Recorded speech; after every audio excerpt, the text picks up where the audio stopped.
everybody, and welcome to the Most Accurate Podcast. I am your host, Jennifer Akins. I am with my co-host, Justin Edwards, the JE Patrol. I guess it's always the JE Patrol around here. Week 4. Justin, how's it going? Week 4. We're all the way in the thick of things. Feels like a little bit of a blast from the past. All these rushing offenses. Professional football is terrible in Ohio again. So it's like it's 2010 or the entire 90s decade all over again. Lovely flashback for you. I'm good, other than I need to vent for like 1 second. I tweeted this out yesterday, but I live close to a major highway, I-70, for those of you. It goes across the country, right? East-west. I live fairly close to I-70. There has been a project that started in August of 2022. So we are now over 2 years into this project. They are replacing the bridge. I'm pointing this way because it's literally like right there. They're replacing the underpass and the bridge, which was needed. I get it.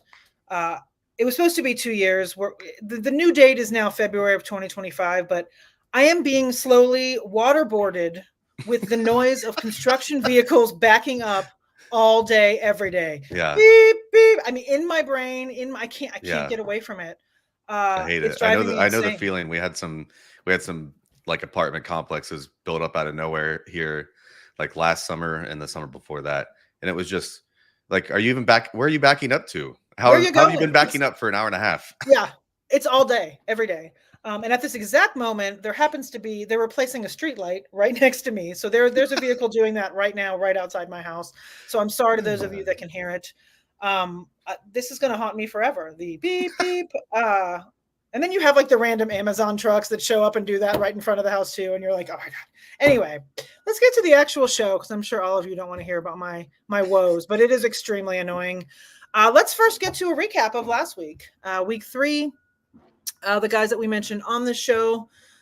First set here is quarterbacks. Was okay. It wasn't fantastic. Derek Carr was a big womp womp for everyone that used him. He ended up being quarterback 29 with only 8 fantasy points, which is pretty brutal. Geno Smith was my second recommendation, and he was a little above him at QB 22. Still not great, with 11.4 points. Sam Darnold was my star as the QB 9 with 23.2 fantasy points. And then we also had Gardner Minshew was kind of in the middle there at QB 9 with 14. So not horrific, but could have been better. Titans were more or less similar as well. Had some guys pop up. In the grand scope of things, we did get 3 overall. I mean, not overall, but we got 3 tight end ones out of our 5 suggestions. So it's really good. That's a pretty good hit rate. First guy we let off with was Hunter Henry. And if anyone watched that Thursday night game, the Patriots offense didn't do anything. So not only did I suggested Hunter Henry as a tight end, I also claimed that Ramondre Stevenson was a must start. So I got hit on both sides from that awful offense, and I've learned my lesson. We did get Cole Kmet in there. He was the overall tight end 2, over 20 half PPR points, which is just feels insane in this season with these tight ends. Mike Gesicki was the tight end 11 last night. That was only 6 points, but look, if everyone's scoring 2, then 6 is better than 2. Zach Ertz was right behind him, tight end 12, 6.3 points. And then our bonus last week was Greg Dulcich, thinking that maybe he would start to get a little bit more involved in the offense as they're not playing Marvin Mims. They haven't really been playing Franklin up to this point. Greg Dulcich didn't get a single target. So we crapped the bed with 2 of them, but with 3 of them, we hit tight end 1 performances. I'll take it. I don't understand the Greg Dulcich thing. Like, he just... Adam Troutman doubled his snaps. Yeah, well, so Adam Troutman is Sean Payton's guy. We know that, but still, I don't understand. Hey, Troutman went to UD too. So mine and our great friend Chris Allen's hometown. Oh, okay. So we're big Troutman fans, but I imagine that neither of us have him on any teams.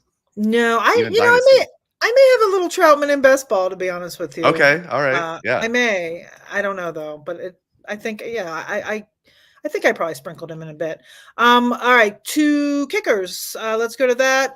Once again, we have 2 kickers in the top 12, which is not awful. Jason Myers was tied for kicker 10. Blake Groupie was the kicker 12. Jake Bates and Chase McLaughlin were horrible. So 2 out of 4, not awful last week there. And then moving on to D.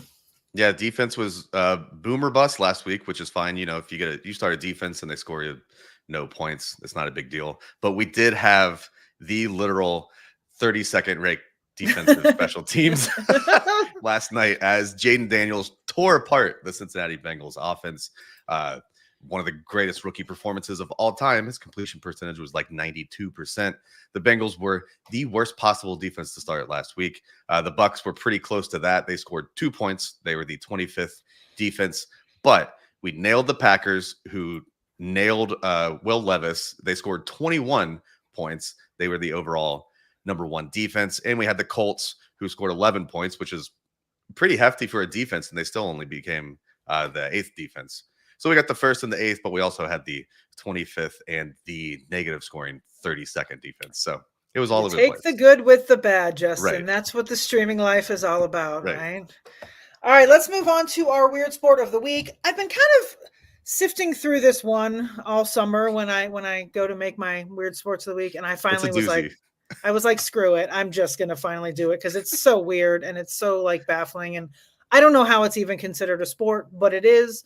So we are going to talk today about extreme ironing. Yes, I said that correctly. Extreme ironing. So there's a bunch of different origin stories of extreme ironing. There's two different stories, but I don't even think we need to talk about that, right? They're all British. So extreme ironing is the sport where players take an ironing board and an iron to a dangerous location and iron their clothes. The more bizarre and stranger, the better. We're talking mountaintops, cliffsides, surfing, canoeing, skydiving. There was a world record set for the biggest group underwater ironing, which to me makes absolutely no sense because that defeats the whole purpose of ironing if you're doing it in the water, right? I don't know how that even, right? All right. So as far as there are actual rules to this, there's an Extreme Ironing Bureau. So it has to be official to go through these guys. These are the rules. I'll roll through them quickly. They can only use real standardized irons made of steel. In places where electric power is not available, you can use a cordless steam or a coal-powered iron. An ironing board must be coal-powered. I guess that exists. The ironing board must be a commercially available model. It must have legs. It must be 30 centimeters by 1 meter long. There are no limitations for places, so you can take your ironing wherever you want. It's better if it's more original, unusual, creative, entertaining. Similarly, you can use any item of clothing you want. Commonly, people usually go with t-shirts, towels, handkerchiefs, etc. Ironists are judges on their creativity and the quality of their pressed clothes. This I found interesting. Since injuries are fairly common, every ironist must have, there's basically paramedics and rescue officials that must be there on standby, which I think is hilarious. There was one World Extreme Ironing Championship in 2002.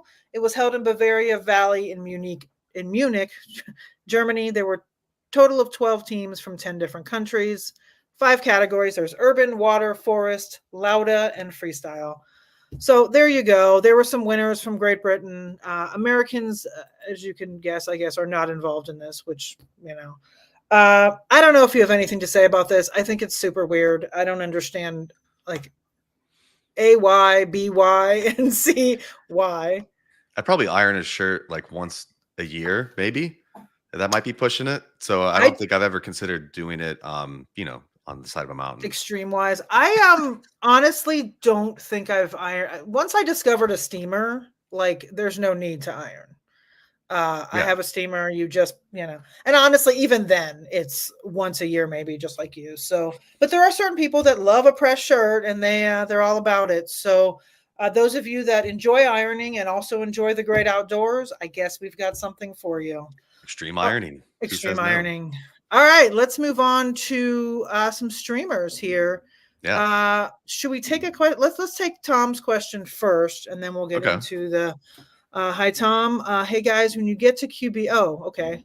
I'd be interested in your point of view on Geno, Purdy, Darnold, or Fields. You know what? Let's back it up and just do quarterback first, and then we can get back to this question. Okay. So let's do We that might first. answer some of this. Yeah. So I brought 3 quarterbacks today, streaming wise.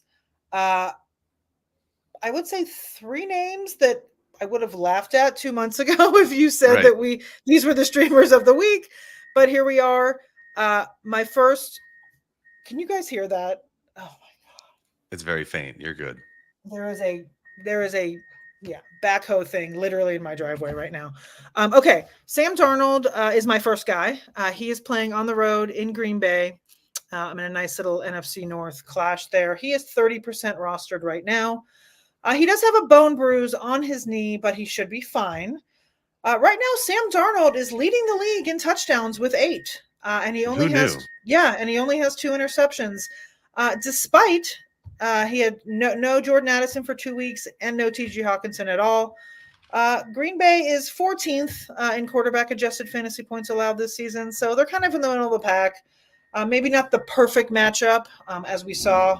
As you said, the Packers absolutely destroyed last week the Titans. But either way, I think Sam Darnold is a good play this week if you're looking for a quarterback. He's really shown a floor, which is I don't think we were expecting. Yeah, no, for sure. I mean, he was I drafted him as my QB2 in my guillotine league, and he is now my starter and getting me on through.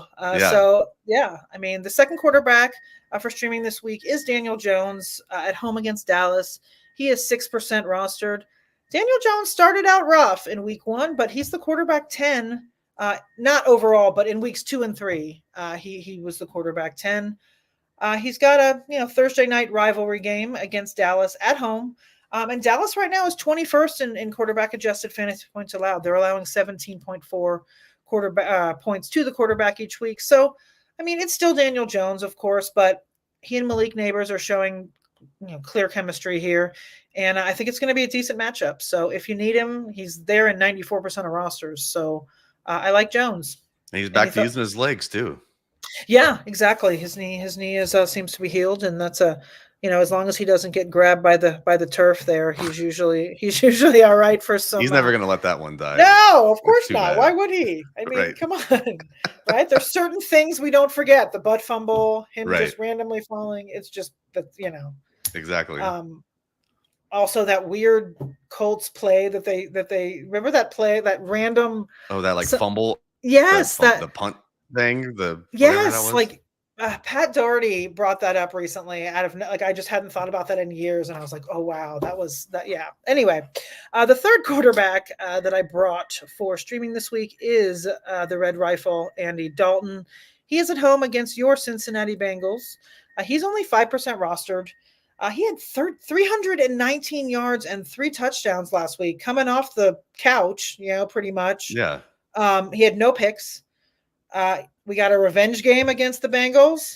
He played most of his career there in Cincinnati. And Jane Daniels dropped 256 yards and 2 passing touchdowns. That's aside from his rushing last night on that Bengals D. So Andy Dalton is free in 95% of leagues, and I think he's a decent option this week. I will be pulling out my Bengals Andy Dalton jersey this weekend. There you go. Great. When I wear it, someone's like, "Are you related to Andy?" I was just gonna say, you guys look alike. He's Bengals. You gotta like Andy Dalton. I don't know how you. You go to a tailgate with that thing on as an orange gentleman, and people people hook you up. I like that. That's a good. Do you want to go back to Tom? Well, before we move on. Yeah, let's go back to our friend of show, Tom. Okay. Point of view on Geno, Purdy, Darnold, or Fields. I'm compelled to sit Richardson to stop the pain. Purdy, I believe, has some sort of injury. Yeah. Yeah, I don't think he's supposed to miss, but okay. I saw it real quick. Just add him to the list of everyone else on that team. Yeah, I saw that real quick this morning when I was trying to get the kicker stuff in, and I just looks like he's still day to day at this point, but it is Tuesday, so we'll find out more. Geno, Purdy, Darnold, or Fields. Interesting. I mean, Geno has been surprisingly pretty good as well. I cannot remember. I'm looking up who Geno plays right now. I don't. Thank you. He's playing the Lions. Oh, That That should be. could be a sneaky little shootout next Monday night. Yes, that could definitely be a sneaky little shootout I might say Monday night. Gino and then Darnold. Is that weird? Is that silly? No, I mean, those would be well. I mean, and who does San Francisco play? I'm sorry, we should really. I know. Well, it's you know you memorize so much, and then it like Yeah, and then and then you're you're like, kind of what in week it. was that? Yeah. They're Okay. playing the Patriots. That's not a good matchup. They might both just try to grind the clock down and get out of there. Yeah, I'd say Gino or Darnold. I mean, Fields, like, he's been fine. I just But the don't problem know is that. he going to throw more than like 20 passes in a game?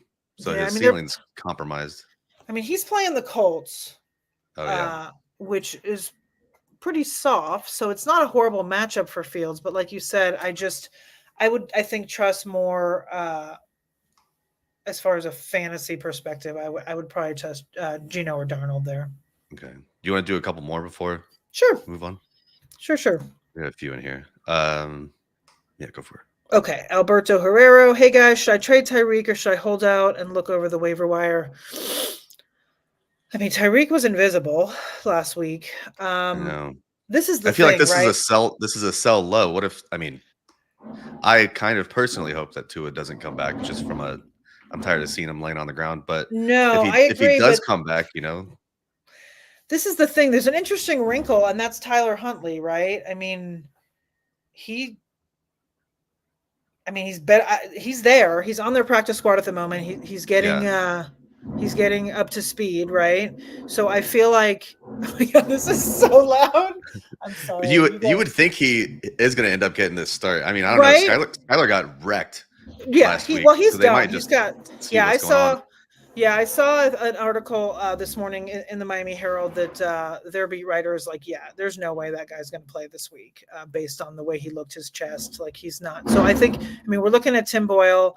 If Huntley can get up to speed, like he's the best option that they have, and we've seen him. I mean, he threw for over 1,000 yards in 7 games. I think it was 2021 for the Ravens. So. If that's the case, I think Tyreek's a little more valuable than with Thompson or Boyle. Right. You can try to sell him. I don't know if you're going to get what you want. You're not going to get, you're not going to get round 1 value for him right now, unfortunately. Would you trade him for like a Moon Raw? No one's going to do that, are they? I don't think so. No, I mean, I wouldn't if someone. I mean, I have Tyreek in a league. I'm not really sure what I'm gonna try to do either. Yeah, I think we both say just hold out. Hope. Yeah, and I mean, also just break a couple of plays, and you won't think about this. He might have 3 receptions for 87 yards, and we'll be like, right. I mean, he's super fast. I mean, if someone can just get him the ball, right? It's not like he needs to have this major. Yeah, just get him the ball. He can break one out. But I would hold like we said. You can throw out some feelers. There's no harm there. But I wouldn't settle just because he is Tyreek. Yeah, right on. All right, let's move on to tight ends, and then we'll roll back. Let's to do some it. Questions. All right, tight ends today. I've got 5 options here, but they're various degrees. We'll lead off here with Tyler Conklin, who had 2 very disappointing opening weeks. We thought there might be a little more. A little bit more. We thought there was going to be a lot more targets funneling his way. They have some good options there with Mike Williams and Garrett Wilson and what have you. But first 2 weeks were terrible. He ended up leading the team in everything last week. Targets, yardage, his 93 yards led the team. The reason I like this matchup so much is because of what we just saw Denver do to Tampa Bay. They really put the clamps down on Mike Evans and let Cade Otton run around with like 21 or 22% target share. They kept the ball underneath, and that's exactly where Conklin would end up being that safety valve for Rodgers. So I like Conklin this week. He's got 2 duds and 1 very good game. I think this is another opportunity where they could focus on them if Patrick Surtain and the rest of the Broncos are trying to clamp down on Mike Evans. Second guy here, we're going back to the well with Cole Kmet. We saw how much more production he got than Everett over the last couple of weeks, actually. Week 1 was a bummer. He only ran 27.3% of the routes, 27.3% route participation. That's a better way to say that sentence. His role's easily grown since Shane Waldron said that it was going to grow heading into week 2. So now we have back-to-back decent performances. including last week when he was the overall tight end 2 with his 10 receptions, 97 yards, and a touchdown. Caleb Williams looked a lot better, even with his couple of interceptions last week. He had a huge passing performance, 360 yards. If he can do that kind of thing, even similarly against the Rams, who are kind of just beat up all over the place, I like Cole Kmet. Some deeper options. I don't know how you could even say that sentence. Like, I know. I like Cole Kmet. I like Cole Kmet. I'm sorry. Go ahead. Look, I've given grief to Cole Kmet for years now, and now I'm like, we all have. It's one of those. This is what the tight end position looks like. Yeah, no, I absolutely understand it. Listen, you know how I've been feeling about Mike Gesicki for years and years and years. And I wrote him up in the newsletter this morning because I'm that's where we are. Cade Otton. These are the deeper ones. I'll kind of run through these a little quicker. Cade Otton, interesting after his kind of pop-up performance, 7 receptions on 7 targets, 47 yards last week. That was with Mike Evans getting, I think, 3 targets and 9 yards. That's not going to happen every week, but the Broncos may have just shown the game plan to how to slow down a Bucs team that scored 57 points through the first 2 weeks. They scored 7 points last week because the Broncos were once again locking down on Mike Evans. The Eagles might try that out, and if they do, Otton could get a lot of over-the-middle short passes. This isn't a very high ceiling play, but it's a good way to avoid a 0. Speaking of avoiding a 0, we've also got Zach Ertz, who's the king of avoiding a 0. He now has 3, 4, and 5 receptions over the first 3 weeks of the season. He's not going to get targeted down the field very often. His longest reception on the year is 21 yards. I'm pretty sure his second largest is 12, which I might have to look into, but I'm pretty sure it's like 12 or 15 yards is the second longest. So he's just going to be an underneath Maven. And if Jaden Daniels is going to look this good, we can start maybe seeing some red zone targets for Ertz. We'll see. There's also Ben Sinnott, who will presumably come along later in the year.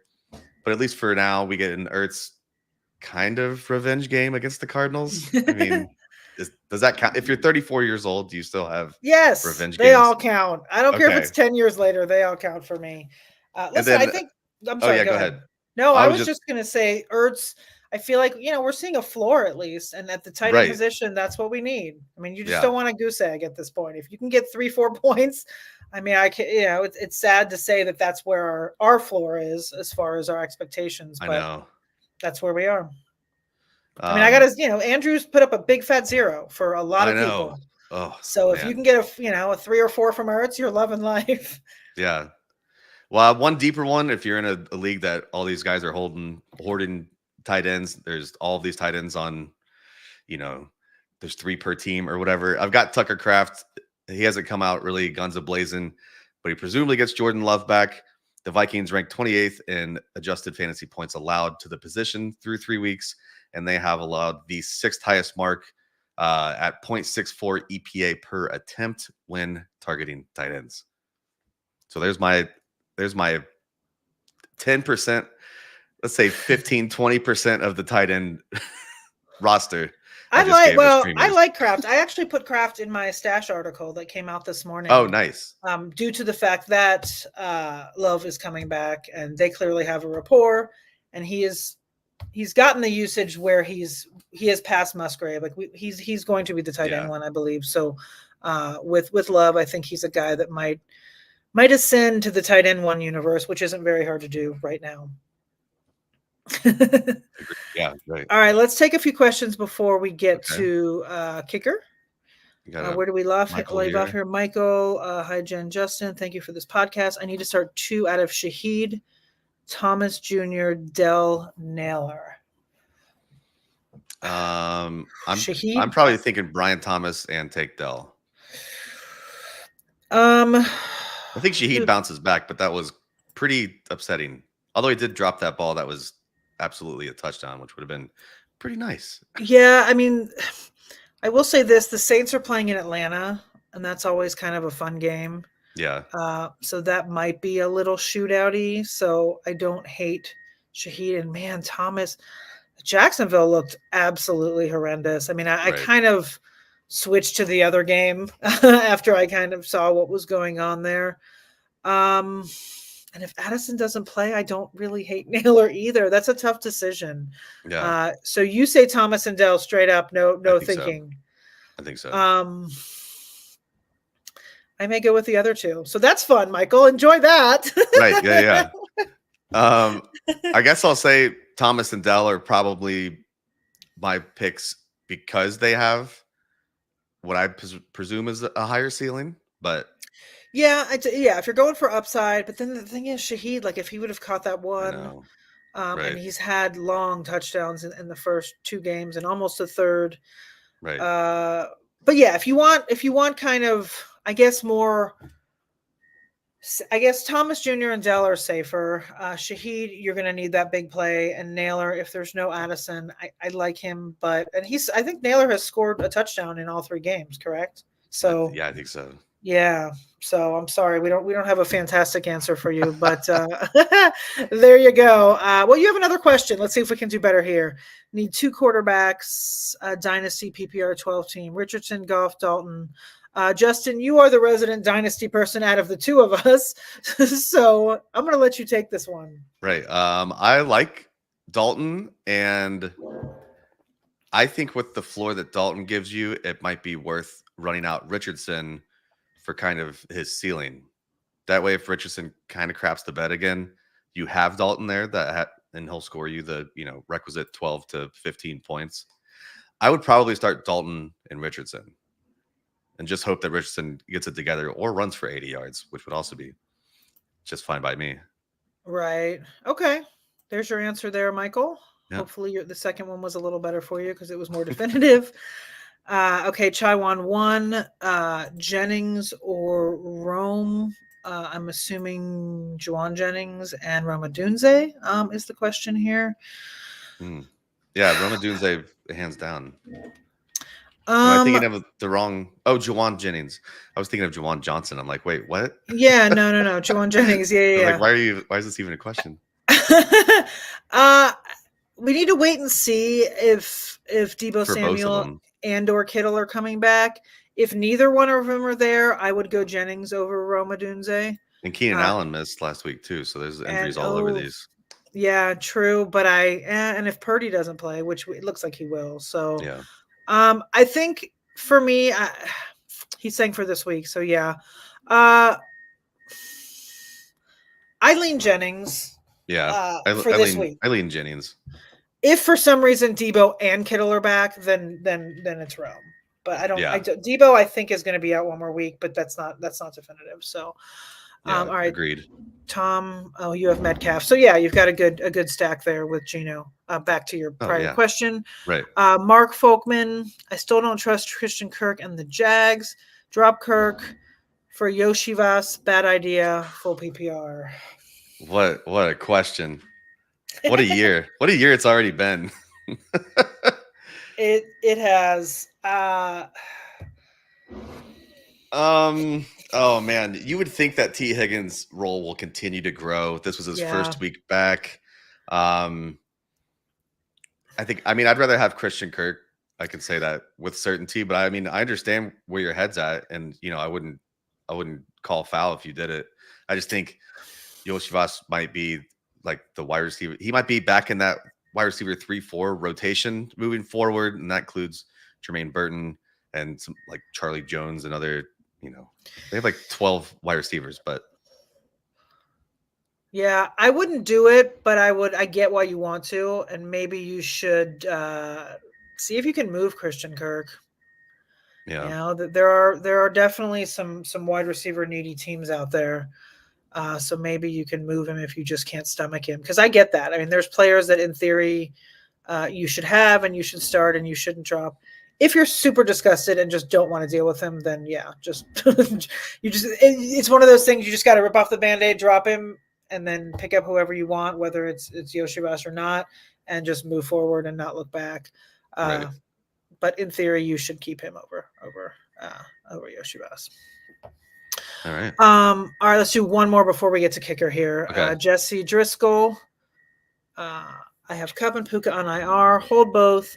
Also, I have Niners D. Should I drop for Packers D? And should I sell Garrett Wilson? Okay. All right. This is like a 12-parter. No, I'm just kidding. Okay, Cup and Puka on IR. Hold both. I mean, if you have 2 IR spots, Yeah, uh, I would definitely hold both. yeah, there's no reason not to. Niners D, drop for Packers D. I keep the Pack. Niners D. Yeah, Packers are playing Minnesota. They've been playing well. I don't know that that's. I mean, the Packers D did play well, but they also were playing against Will Levis, so I wouldn't The take that Niners as a. have the Patriots, so it's like Yeah, they're like a top 5 defense this week. I wouldn't drop them. yeah, and then Garrett Wilson.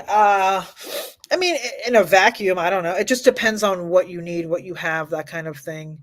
Garrett Wilson is a sellable player to me. I mean, he's not a must keep kind of guy. I mean, Aaron Rodgers, they had a good game last week, but that was 1 out of 3. So we have to kind of see where that goes.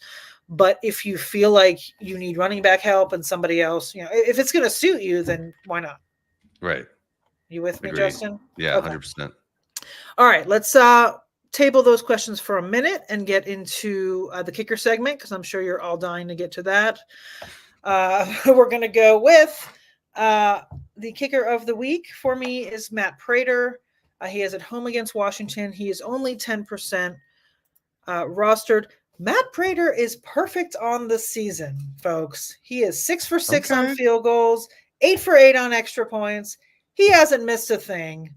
The Cardinals have the highest team total of the week right now at 27 points, and they are favored to win by 3.5. So Matt Prater is kind of the clear streamer, and he's available in 90% of rosters. So if you're streaming, go grab you some Matt Prater. Second guy for the fourth week in a row is Jake Bates versus Seattle. He's only 20% rostered, so he will probably be here every week because Detroit's going to always score points every week. But no, the Lions are back at home, which is kind of where they thrive as far as scoring points. He posted 8 points in week 1 and then 10 fantasy points in week 2 at home, and then he only scored 2 last week at last week at away. The Lions team total is 25.25, and they are favored to win by 4. So that should be a nice, like you said earlier, Justin, a nice little sneaky shootout there between the Lions and Seahawks. So I like Jake Bates there. Third guy, we were just talking about the Bears, is Cairo Santos against the Rams. He is 24% rostered. The Rams are giving up 31.3 points a game this season. So we got to think the Bears are going to score on them. They're a field goal favorite right now in that matchup. So I think Cairo Santos is a decent option if you're looking for one. I have one bonus guy that I brought in my kicker article that came out this morning. I described him as, his name sounds like he would be standing at the Geek Squad kiosk at Best Buy. Braden Narvison. Oh yeah, let's go. Right? He is the kicker for Green Bay. In case you guys out there don't know who he is. Like I said, he's not the Geek Squad customer service guy, but yeah, he is. He's the kicker for the Packers. He's the kicker 6 overall, people, through 4 weeks through 3 weeks of football. He's only 2% rostered. Green Bay has a team total of 23 this week, and they are favored to win by 2.5. So he's the bonus guy. Larger leagues, like I said, he's there 98% of the time there in those leagues. So there you go. I got 4 kicker options for you. Hopefully we can crush this week. Let's jump back into a couple questions before we get to the defenses here. Big Narv. Right? Big Narv. Big Narv. All right. Where are we? I don't know where. Someone just said Christian Watson ? I don't know what that means. Not a question. It's not looking good, but Jordan Love's coming back. He'll have some boom weeks. This is what he does. Oh, okay. So that's you're taking that as. I think it's like, what do I do with Christian Watson? Right. Keep holding Christian Watson. He's doing exactly what we thought he would do. He'll score touchdowns, and then he'll just be gone for weeks at a time, and then he'll pop up for like 90 yards and 2 touchdowns. Yeah, they have a lot of weapons there, and they also have their backup quarterback at the moment. But like you said, Love should be back, so he should be back. Okay, Sebastian, trade London and Jonathan Brooks for Marvin Harrison. It's interesting. It would I don't hate that. It would stink to wait on Brooks this long and then be like, screw it. But I mean, if you need the upgrade, then yeah, do it. Yeah, I mean, it depends on your running back, but Chuba Hubbard's doing all right now, or at least he Yeah. did last week. Now that Andy Dalton's there, like you said, it would stink to hang on to him. But then again, it's only week 4. I mean, it's not like it's week 8 and he hasn't even played yet. It's still early. I assume he's sitting on your IR, and so it wouldn't be the worst thing. And Marvin Harrison is, he's balling out right now. He's So balling. that's not an expression I ever say, and for some reason I just did. But balling out. He's balling out. But yeah, I don't hate that at all. Obviously, it depends on what else you have going on. Right. But I think London, like, he's all right, but I wouldn't lament that, is my point. Sure. I agree. Yeah. Okay. Let's see here. Rob H. Bench 1 PPR. Amari Cooper, Deontay Johnson, and J.K. Dobbins. It's not Deontay Johnson, that's for sure. Yes, and Dalton I will say came in this: crushed with him. Justin and I had a YouTube commenter last week that said that he would not trust any advice from people that drafted Deontay Johnson in 2024. Oh, that's right. Yeah. So I hope you can eat that crow over there, because he had a very good game. He finally got a good quarterback. We knew it would happen. Anyway, I'm sorry. I didn't mean to digress there. We love all of you, even the people that yell at us and tell us that they won't trust us for drafting Deontay Johnson. But I would not bench him, I guess was the point there. Right. Definitely in PPR. You're not gonna sit Johnson. Between Cooper and J.K. Dobbins. Dobbins had that kind of poop game last week, and it looks like, I mean, there's no way they're starting Justin Herbert this week after he re-aggravated the injury that he went into the game with. He has to be benched for a day or two. I would think so, yes. And so I guess it's Dobbins, which stinks because Dobbins has been crushing. Well, they're playing the Chiefs. Oh, yeah. Who have actually been slightly soft versus the run. Let me look real quick. Oh no, they actually have not been. They're actually second in adjusted fantasy points allowed. Cooper's got the Raiders defense, which is not anything to be avoiding. Right. So yeah, it would have to be Dobbins. I mean, the Chiefs are only allowing 11.3 half PPR points to opposing backfields. So I would probably sit Dobbins out of those 3. Carlson worked out last week. I don't know what he's talking about. Maybe kicker. Yeah, did we stream Carlson? I did not. So maybe they streamed Carlson. Oh yeah, I don't know, but I don't think he had a great week. So let's win some more in week 4 for 4. Yes, let's, Jay Lizard. Exactly. Right. Yes. All right, let's get to defenses real quick there, Justin. Yeah. Who did you bring for us in the defensive streaming department? The first one's a little bit of a cheat, but I did want people to look into the Miami Dolphins and make sure they weren't rostered in your league. They are 48% rostered, so I wouldn't normally point out a team that is that rostered. But Will Levis looked really, really bad once again. He was getting crushed because of his offensive line, and then he was just floating into pressure when he had a perfectly fine pocket. The Packers got to him 8 times, I believe. 2 more interceptions, which is, I mean, how many turnovers does he even have? Giveaways does he have just by himself this year? Like 7 or 8? The Dolphins are probably like a top 5 defense this week. Make sure that they're rostered. And if they're already rostered, we can move on. The Raiders get the Browns. Deshaun has been up and down for years now, and mostly down. So Vegas makes an interesting play here on what could be kind of a stinker. I think they're rolling Gardner Minshew back out, even though there were some slight talks either way. I'm sure some people played the Raiders last week against Carolina, and Andy Dalton kind of messed them up. So they're interesting. We've got the Titans, which is the other side of the Dolphins matchup. We have presumably Tim Boyle starting. So, if you don't remember a quarterback and what they've been doing the last few years, it's probably a good idea to stream a defense against them. Yeah. And then our last one for the super deep, if all of those teams are taken, I have the Los Angeles Rams, who we discussed have not looked that fantastic, but we've also seen Caleb Williams be pretty mistake prone. during his first few weeks as a professional quarterback. So I think there's a bit of a floor here. And even if Caleb and the Bears go for 350 passing yards and they score 30 points, if he turns over the ball a couple times and they get 4 or 5 sacks, we're still keeping our head above water. All right. I mean the Rams have definitely given up a lot of points, but I get what you got there. Yeah. All right. Well, there's our 4 streamers in defense. Yeah. Let's take some more questions for the Let's peoples. do it. All right, Matic.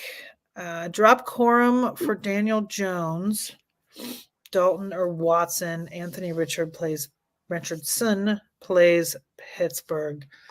I think you're fine dropping him for a streamer. Yeah, it's tough. Corum's one of those guys that we talked about. It's like you didn't really draft him for now, but I get why you would drop him. I mean, I know he's someone that you want for the latter end of the season. He's also someone that you may be able to get later on, right? Hopefully before he gets hot. But yeah, I mean, if you need a streamer and you don't want to go with Anthony Richardson against the Steelers, which I understand, then yeah. Are you asking for? I mean, between the 3 of them, yeah. I don't trust Deshaun Watson as far as I could throw him, which is not very far. So for me, I'd probably go Jones against Dallas at home. I kind of like that. I do like Andy Dalton in that revenge game, though. I don't hate right. it. I don't hate it. But yeah, I lean Jones by a hair. Heard. Me too. Okay. We're back to Jay Lizard. Chargers and Chiefs. Always throw the books out the window. Expect the unexpected. Not a question, but yes. Also true. Also true. Back to Michael here. Half PPR. I need 1. Mostert, Waddle, or Ferguson, or Steele. I don't know if Mostert will be back. I don't know either. I think I want Steele. Screw it. Let's go back to fullback. I mean, he's on the better offense. He's healthy. 2 out of those first 3 are not healthy, and Waddle is in a not, I shouldn't say better offense, but better quarterback situation. So yeah, I'm with you. Screw it, Steele. Okay, Matic. Where you got that one? Yep, same question. Okay. JC, someone offered me Brandon Ayuk for Zach Charbonnet. Is that a steal? Should I take it? Ayuk for Charbonnet. Offered so you're getting Ayuk. Yeah, absolutely. Yeah, do that. Yeah, Charbonnet's been fine what he is, Yeah. but Ken Walker will be back, and Ayuk is, yes, I agree. I would definitely take that. I would hit that accept. Emilio Tello. Guys, should I sell Achane and Ridley for Bijan, Ingram, and Pittman? Achane and Ridley. I mean, I like getting Bijan in the back, but when am I ever starting Michael Pittman? Yeah, you're not. And Ingram is currently hurt. Yeah. Achane and so it's Ridley. Like Achane and Ridley for Bijan, and I don't think I'm doing that. No, I would rather have the front side of that, unfortunately. Yeah. You might try to rework it and maybe see if you can get a better wideout or a different tight end with that. Because you're kind of like Justin just said, you're kind of ending up with 1 starter there. I mean, Ingram, when he gets back, is a starter, but right now you're not starting Pittman. So, yeah, we both do not like that. Timmy Cheese. A man after my own heart. I'm a cheese. Timothy Cheese. I love cheese. Listen, it's in my Twitter bio. I'm a cheese freak. Is it really? Okay. Yeah. I never noticed that. Yeah, it's in there. It's been in there since I joined Twitter in 2011. I've never changed it. Love cheese. Okay. Trade Anthony Richardson and DJ Moore for Olave. I still have Jaden Daniels and plenty of receivers with Rice, Lamb, Shakir, and McConkey.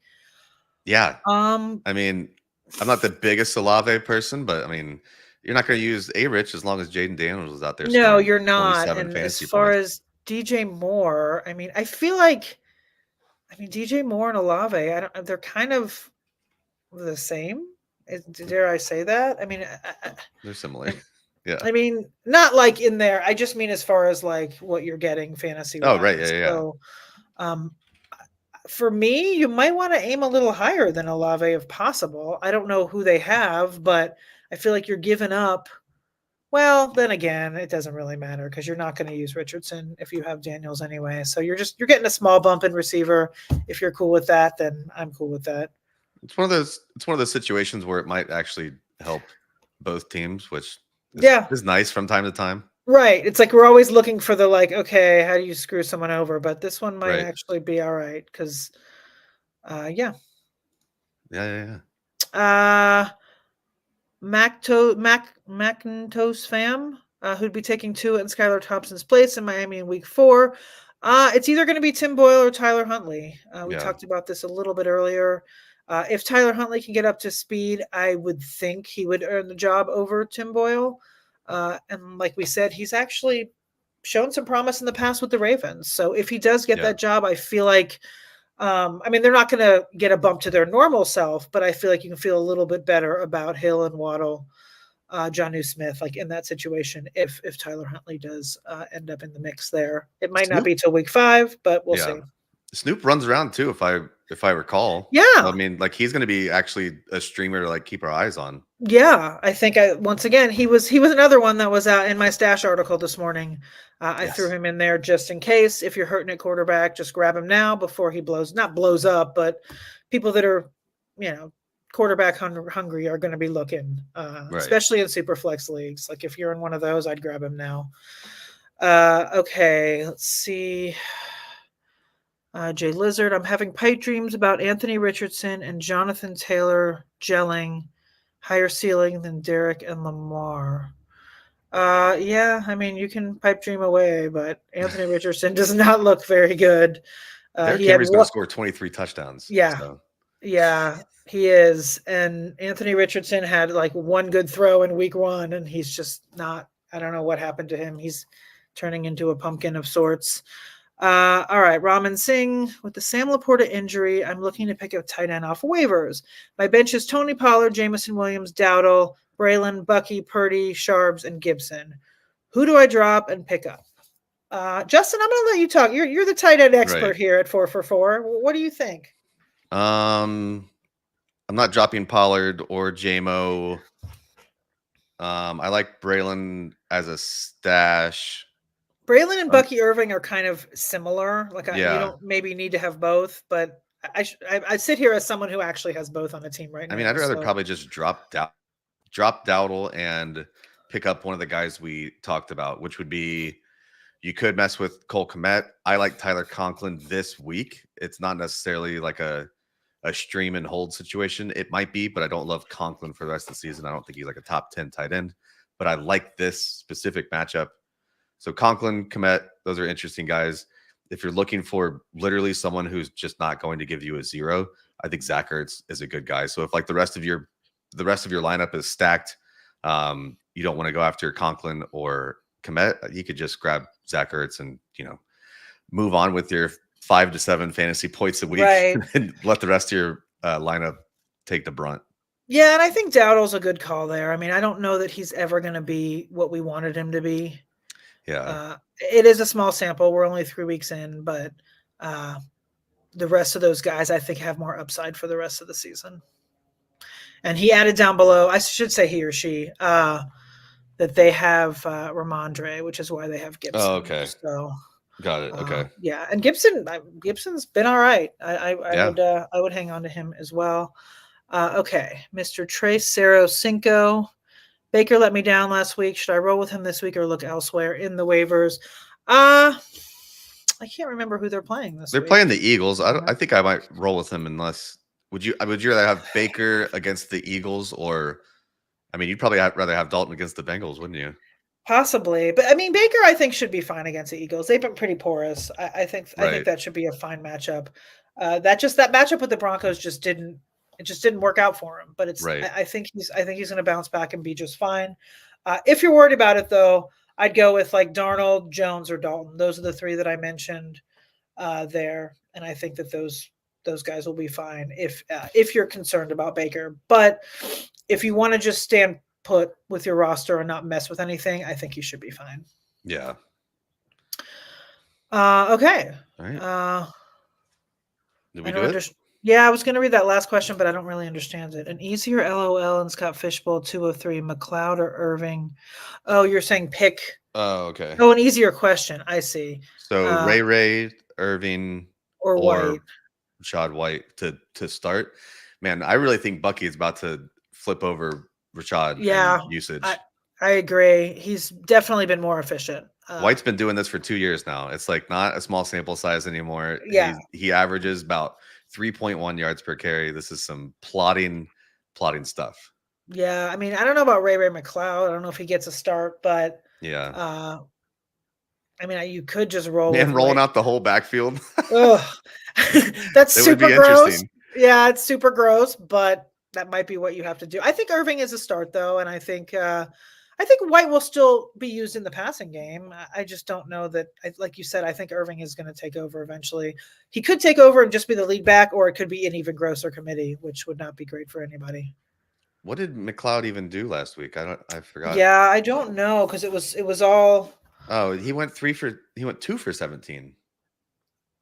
He had that kind of pop-up game to start the year. I don't know. Ray McLeod's not like a he's like a big play guy or nothing, and I think return yards. Yeah, we're talking SSB. Sorry, crap. Yes. Yeah, you're right. Well, maybe it's McLeod and Irving. And yeah, see, the thing with me with Scott Fishbowl right now and those return things is I got way too caught up in it, and it screwed me. And it seriously, it screwed me in week 2. Right. I started all these guys and I shouldn't have. Last week, I started Berrios. I started DeAndre Carter. I was like, here we go. And then this week I got back to the brass tacks normal and I scored 236 points. So I'm anti-returner right now because it's really tough to predict. But if in that specific situation, if you're looking at Irving or White, then why not roll out McLeod? Yeah. All right. All right. Well, thank you everyone for joining us. We will be here once again, same time, same channel next week at 12 p.m. Eastern for week 5 streamers. Justin, anything to say as we anything to keep an eye on 4for4.com. Follow us over on Twitter. You can see it on the page there. If you're listening to us, it's Justin_Redwords and then Jen Akins NFL. That's all I've got. Thank you guys for joining us. Have a wonderful rest of your Tuesday.